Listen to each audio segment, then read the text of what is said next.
மச்சி நேற்றுக்கு மேட்ச் பார்த்தியல? பார்த்தேன். நல்லா ஆடி இருக்கலாம்டா. இப்படி ட்ரை பண்ணுறதுக்கு பதிலாக இப்படி பண்ணியிருக்கலாம். டேய் அதுவும் கரெக்டு தான். தோல்விதான் ஒவ்வொரு மனுஷனுடைய வெற்றிக்கும் முதல் படி, அது தெரிஞ்சுக்கோ. யார் மச்சி இவன்? சரியான பூமரா இருப்பான் போல இருக்கு. இப்படி மோட்டிவேஷன் ஸ்டேட்டஸ் வச்சிருக்கான். தோல்விதான் வெற்றிக்கு முதல் படியா? ஆமா, அவனை பற்றி உனக்கு முழுசா தெரியுமா? தெரியல. அவன் ஒரு காலத்தில் எப்படி இருந்தான்னு தெரியுமா? தெரியல. எந்த ஸ்டேட்டஸ் அப்போ இது எடுத்து வைக்கலாம்.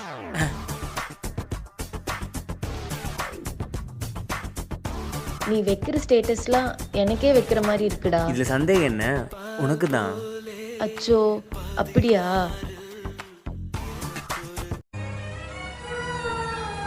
இப்படியாடா இருந்தாரு? ஆமாண்டா. சரி ஓகே மாப்பிள்ள, நான் கிளம்புறேன். டேய் இங்க வா. என்னடா இது ஹைட் பண்ணி ஸ்டேட்டஸ் வச்சிருக்க? இந்த லெசன்ல நீ அவனை வேற சொல்றியா? ஓடி போன.